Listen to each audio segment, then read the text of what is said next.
Obrigada, Carlos Eduardo. Vamos partir, então, para as perguntas, né? O Paulo tinha pedido, depois o Mário, depois o Rogério. Então, por favor, o microfone. Peraí. Deixa a gente, Paulo, Mário. Eu gostaria de pedir, lá atrás, quem... É o Gabriel. Para mim? Começa aqui? Vanise. Não, mas estava aqui já, o Paulo está esperando aqui, gente. O primeiro é aqui, ó. Aqui, é porque eles já tinham pedido aqui.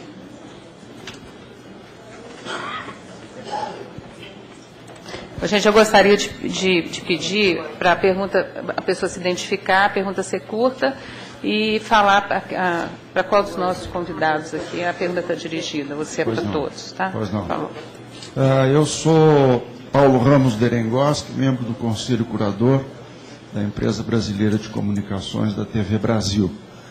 E gostaria de parabenizar os palestrantes todos foram muito bons, especialmente o nosso colega argentino que falou mais sobre o nosso terceiro mundo, mas vou dirigir a minha pergunta principalmente para a nossa colega e professora da Alemanha e ao Dr. Mendel também. O Brasil está fazendo um contato muito intenso com os países que nós chamamos simplificadamente de BRICS, né? Rússia, Índia, China e África do Sul agora. E eu gostaria então que, como acho muito interessante essa comparação entre os diversos métodos de televisão pública dos diversos países, que se analisassem quais são os processos que são usados pela Índia, China, South África e Rússia. Especialmente a Rússia, que nesse período de transição foi apenas citado pelo Dr. Mendel, ex-União Soviética, que parece que atravessa graves problemas nesse sentido. Muito obrigado. Thank you.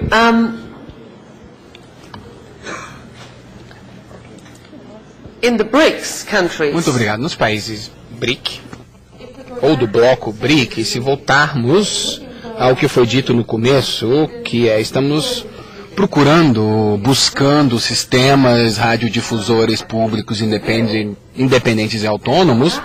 Quando olhamos para os países BRIC, temos o Brasil e a África do Sul, e temos um colega aqui da África do Sul que poderá falar um pouco mais sobre isso. São os países que me dão esperança, pois se analisarmos os sistemas na China, Rússia e na Índia, eu diria a Índia é um caso separado. Mas primeiramente a China não tem um sistema de radiodifusão público, e sim estatal. Um radiodifusor estatal é isso que ele é, e o governo chinês é muito claro sobre isso, não tem nenhuma preocupação com isso. Eles dizem, isso aqui é um radiodifusor estatal e essa empresa tem o papel de informar o povo chinês sobre as ações do Estado, a unidade da China. Eles são muito claros sobre isso. Na Rússia, você tem o que na verdade era uma iniciativa para reformar o que era o radiodifusor estatal para que ele se tornasse um radiodifusor público.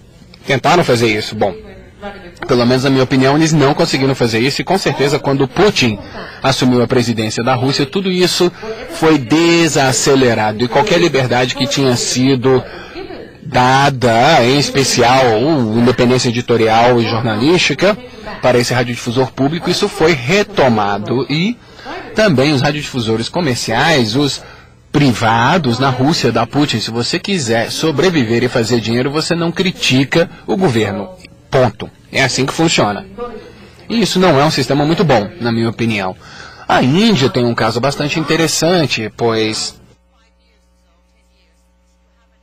nos últimos 5 a 10 anos, nós vimos uma explosão de radiodifusão na Índia, pois há 10, 15 anos atrás foi quando eles permitiram a radiodifusão comercial, pois antes era só pública e estatal. E agora eu acho que eles têm algo em torno de 250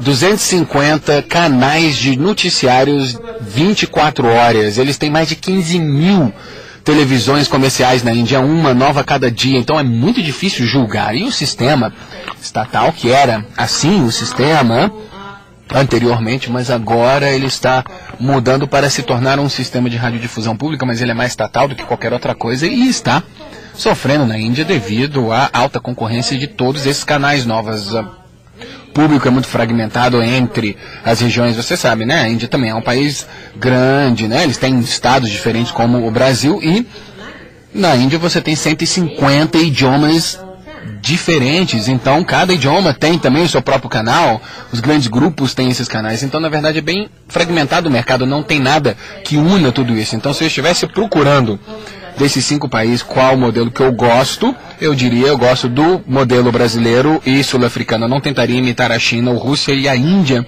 Realmente é muito difícil para vermos aonde que isso vai levar, né, a conclusão disso. E eu gostaria até de fazer um comentário bastante generalista. Eu diria que dos países BRIC, eu diria a Rússia e a China não são uma democracia. A China não tem nenhum potencial democrático nesse momento e a Rússia eu acho que não pode realmente alegar ser uma democracia com base nos indicadores que nós temos hoje, né? E, enfim, a Índia tem também um caminho democrático muito diferente que eles trilham, mas para mim, quando elaboramos esse relatório, as pessoas estavam me perguntando, e os países BRIC? Mas eu acho que a comparação BRIC é basicamente econômica. O Brasil, economicamente falando, tem bastante êxito no mundo. A China e a Índia um pouco menos. A Rússia, né, está trilhando o mesmo caminho, eu diria. Eu não sei, eu acho que a África do Sul não ainda faz parte desse grupo, pelo menos não economicamente, mas para mim isso é algo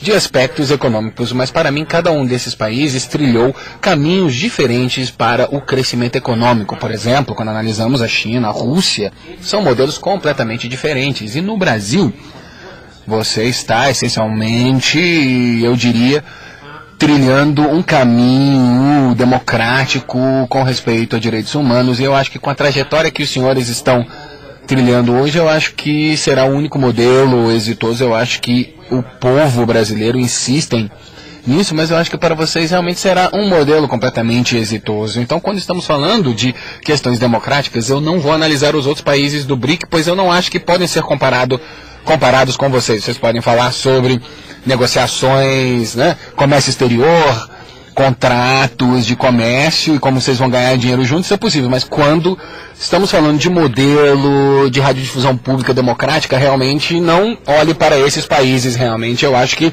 nessa questão realmente o Brasil está além do que esses outros países e eu realmente apoiaria as decisões do Brasil em relação a isso do que os outros.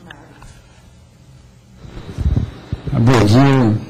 Inicialmente, parabéns a todos aí da mesa, muito esclarecedor essas palestras. Agora, como repórter, eu teria algumas perguntas a fazer. Uma delas é uma curiosidade que eu acho que é possivelmente da maioria aí dos que estão aqui e dos telespectadores.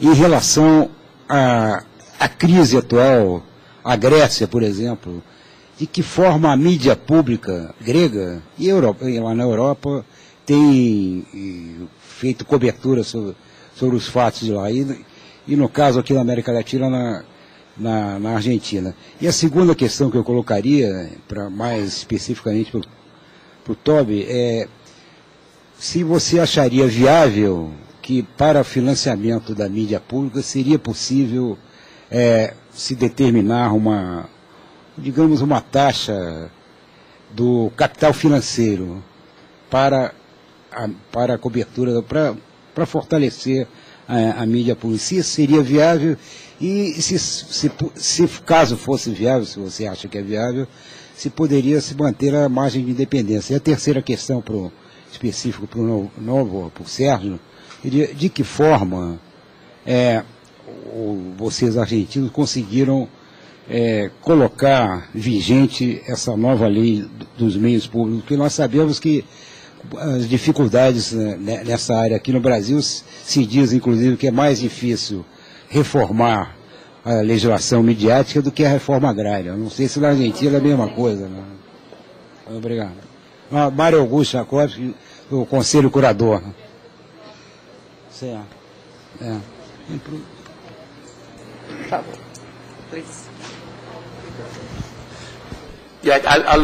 Bom, eu vou deixar a Bettina falar sobre a cobertura da crise, mas primeiramente eu gostaria de dizer que eu acredito que essa ideia de um subsídio de custo dos radiodifusores comerciais é bem interessante. Eu deveria mencionar que o representante da liberdade de mídia para a Organização de Segurança na Europa, pelo menos o ex-representante, né, o Nicholas, ele sempre promoveu essa ideia, pois na opinião dele seria o único mecanismo de financiamento a longo prazo para a radiodifusão pública. E, bom, ele é um observador desse tipo de questão. Eu não sei muito, mas eu acho que é um modelo bastante interessante, pois eu acho que vincular o financiamento de radiodifusão público para outros sistemas, seja o mercado financeiro como na Tailândia, né, os tributos sobre cigarro e bebida alcoólica, por exemplo, mas contanto que hajam áreas onde vocês possam esperar um crescimento, eu acredito que sim. Isso é um modelo interessante e tem grandes e claros indicadores de independência, pois se o financiamento não depende de uma decisão, por exemplo, se o sistema estiver estabelecido de uma forma correta, o dinheiro é transferido diretamente para o radiodifusor público e então a ideia de vincular isso a um outro sistema, em alguns países nós temos um tributo sobre a eletricidade, se é um modelo no leste europeu, ou sei lá, um tributo na telefonia móvel, etc, etc, enfim. Seja lá o que for, mas eu realmente acho isso muito interessante e, claro, né, os detalhes são importantes e isso deve ser um problema de desenho. A cobertura da crise financeira da Europa, há uma diferença entre como essa cobertura é feita pelo radiodifusor público ou privado, né? Era essa a sua pergunta, se eu não me engano. Bom, eu vou ter dois exemplos. Bom, primeiro da Irlanda, que está sofrendo também com uma crise financeira, e eu acho que a Grécia, que todos também sabem, eu vou também oferecer esse exemplo. Mesmo assim, bom, na Irlanda, eles têm, em ambos os casos eles têm radiodifusores públicos, mas a cobertura na Irlanda foi crítica sobre o papel do governo. Então, o radiodifusor de serviço público na Irlanda, como toda a mídia na Irlanda, e com toda a razão, eu gostaria de dizer, foram muito críticos das ações tomadas pelo governo irlandês economicamente e as dificuldades que isso criou para a população irlandesa. E, bom, o governo não é mais o governo da Irlanda, eles tiveram eleições alguns meses depois e não ganharam a eleição, né?